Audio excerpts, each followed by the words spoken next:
Bonjour à tous, j'espère que vous allez bien. Donc on se retrouve pour le troisième tuto qui est toujours sur la coiffure. Après le deuxième tuto qui était comment se coiffer en Mireille.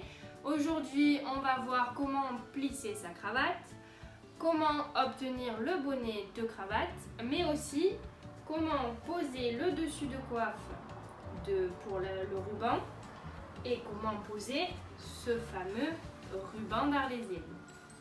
On va commencer par plisser la cravate. Donc la cravate, toujours un carré de 65 sur 65 environ. Là c'est un ancien donc il n'est pas parfaitement symétrique, mais si vous le faites vous-même, il sera un carré parfait. Vous prenez votre bout, vous le ramenez sur le centre. Vous faites pareil avec l'autre côté. Vous reprenez un des deux bouts et vous le ramenez comme ceci. Il faut que ça coïncide les deux, que les deux soient côte à côte. Vous reprenez un côté, puis l'autre qui coïncide là, et les deux, vous le ramenez comme ceci. Et votre cravate est plissée. Donc la cravate est plissée. Ensuite, pour confectionner votre bonnet, donc vous pouvez déjà les acheter en brocante, mais si vous voulez le confectionner vous-même, donc il y a une partie, je vous montre le patron qui est là. Cette partie correspond à la partie qui est brodée, cette partie. Donc elle fait, je vous donne les mesures, elle fait environ 20, on va dire, sur 23. Donc ça, c'est votre partie du dessus. Ensuite, il vous faut une bande avec une petite dentelle si vous voulez, qui fait hop, hop, 39 avec une largeur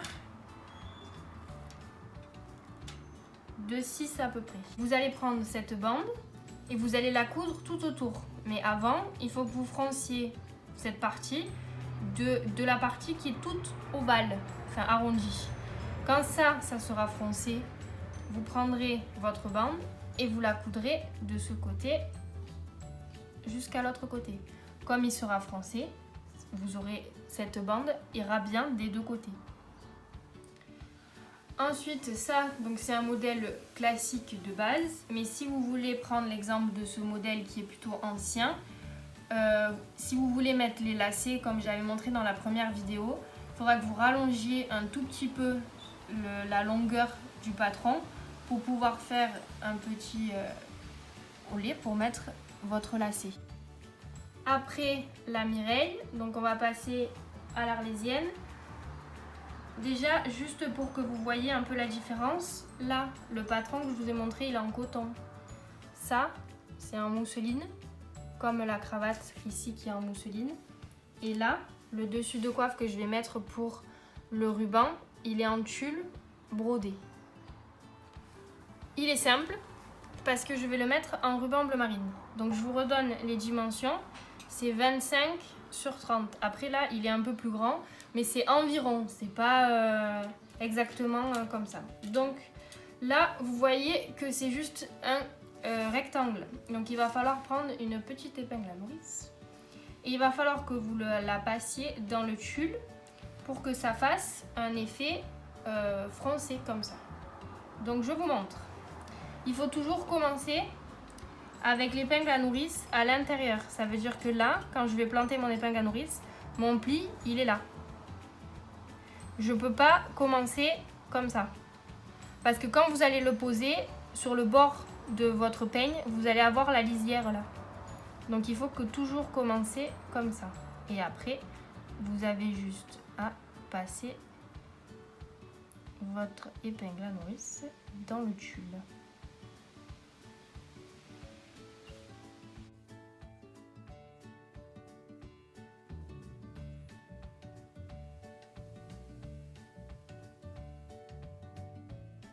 Et finir de l'autre côté, pareil que comme vous avez commencé, avec le pli à l'intérieur. Vous fermez l'épingle à nourrice et c'est parti, vous pouvez le poser sur votre peigne. Après le dessus de coiffe, bien évidemment, vous avez besoin du ruban. Donc là, je vais vous montrer sur un ruban bleu marine. Ensuite, vous avez besoin d'un carton qui va vous permettre de soulever votre peigne. Donc là, je vous présente 3 types de cartons. Vous n'êtes pas obligé de mettre des cartons. Dans certains villages, il n'y a pas de carton. Les dimensions, il fait 5,5 sur 6. Donc c'est des cartons de Madame Maxence, qui était une des Arlésiennes qui s'est habillée jusqu'à sa mort. Ensuite, là, 2 types de cartons plutôt pointus, on va dire. Donc celui-ci, il fait 4,5 sur 6 aussi. Et celui-ci un peu plus étroit, qui fait 4 sur 6. Donc c'est des cartons, vous choisissez celui que vous voulez. Moi aujourd'hui je vais vous le présenter avec celui-là. Mais après c'est aussi en fonction de vos rubans, s'ils sont plutôt mous, plutôt rigides. Enfin, après c'est votre style aussi, si vous préférez mettre un carton avec l'effet qui fasse arrondi ou l'effet plutôt pointu. C'est à vous de voir. Pour savoir quel type de carton il faut, moi je prends des cartons de calendrier de la Poste. Vous savez, les grands calendriers de la Poste. Parce qu'il faut que votre carton il soit rigide, parce que quand vous allez mettre votre ruban, même si le ruban il est quand même assez souple, il faut que ça tienne. Donc il ne faut pas un carton tout mou. Vous voyez là, je suis incapable de le plier, le carton. Donc moi je le fais avec des cartons de la Poste. Donc je vais vous montrer comment poser le dessus de coiffe de l'Arlésienne et le ruban. Donc là, comme c'est un dessus de coiffe rectangulaire, qu'on a mis l'épingle à nourrice, vous allez prendre un crochet. Il faut bien que vous vérifiez le devant et le derrière de votre devant. Par exemple là, je vois qu'à la broderie elle est de ce côté. Donc je vais mettre mon crochet dans l'épingle à nourrice. Et je vais mettre donc le crochet avec le dessus de coiffe à l'envers. Là, il est à l'envers. Je vais le placer sous mon peigne.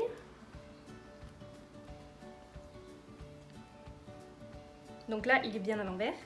Et je vais le prendre et je vais le relever. Comme ceci. Après avoir rabattu votre dessus de coiffe, je vous montre de derrière. Vous prenez votre dessus de coiffe, vous le rabattez des 2 côtés, qui va vous laisser un bout. Et ce bout, vous allez le rentrer.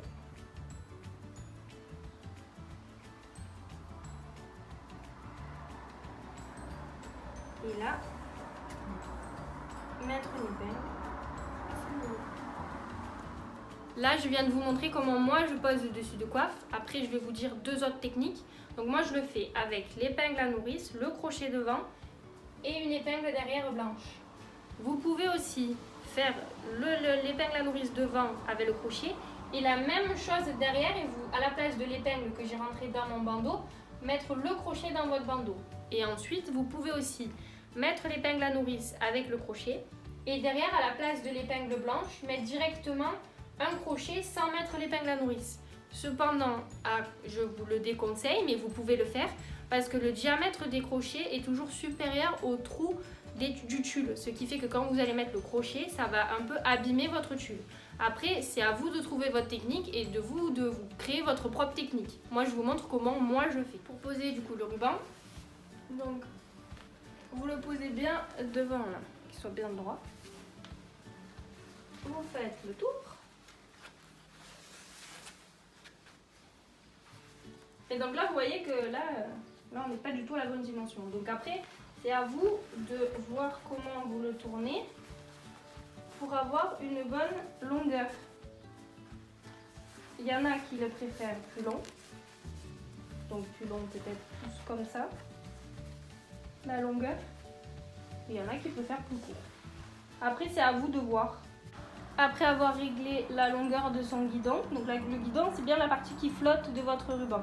Moi, je mets 2 épingles de chaque côté ici, mais elles sont provisoires. C'est juste pour que après je puisse mettre mon carton. Une d'un côté, une de l'autre. Au moins, je sais que là, il est bien fixé et bien tendu. Pour mettre votre carton, donc il faut que vous le mettiez entre les 2 Là, j'ai 2 tours, donc je le mets entre les 2 tours. Là, il est bien posé, il est au milieu. Après, que ça soit votre main droite ou votre main gauche, c'est vous qui décidez. Vous allez prendre le carton qui est là, prendre votre peigne qui est dessous, le soulever et en même temps appuyer sur le carton et soulever votre peigne pour que vous ayez les trous là. Donc j'ai soulevé et il faut que votre peigne il repose, là vous voyez, il repose mon peigne sur mon ruban. Donc bien soulevé, ça va vous faire mal peut-être selon comment vous êtes coiffé, si vous avez trop tiré. Et donc là, hop, j'ai bien les trous. Après avoir fait les trous, on se retrouve derrière. Donc on a toujours nos 2 petites épingles de chaque côté. Donc vous allez mettre votre doigt ici, celui-là le doigt. Vous allez casser votre ruban. Ramener là, pour que ça vous fasse là et après là, comme ça, droit. Pentu et droit. Ensuite, moi, je mets une épingle en haut, une petite épingle en haut.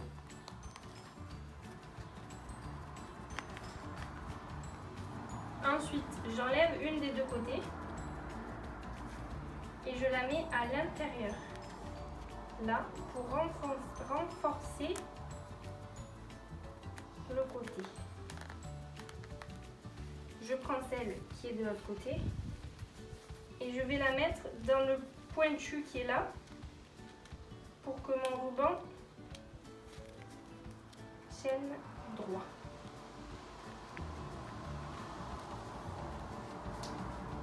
Comme ça. Donc une épingle en haut, une épingle là et une épingle à l'intérieur pour renforcer.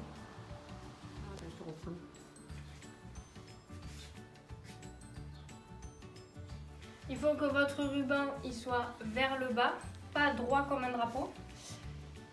Et il faut qu'on ne voit pas les épingles. Vous voyez de ce côté, là où il y a le côté sabré, on ne voit pas mes épingles qui sont de ce côté, que là par contre on voit. Celle-là on la voit de ce côté, mais il ne faut pas qu'on la voit de ce côté. Donc il faut que vous arriviez à prendre juste quelques fils du ruban pour pas qu'on la voie de ce côté. Et là vous avez votre ruban posé. Donc je fais un petit tour. On a bien les trous avec le ruban posé, le peigne pardon, posé sur le ruban et ensuite les 3 petites épingles, donc une là pour tenir votre guidon puisque vous savez qu'il fait beaucoup de vent ici, donc on met l'épingle pour pas qu'il flotte et après la petite épingle cachée ici et votre ruban est nickel. Et quand votre ruban est posé, il faut bien que vous vérifiez que votre dessus de coiffe est bien au centre. Par exemple, moi j'ai 5 craies, il faut qu'on voit mes 5 craies et que ça soit genre symétrique.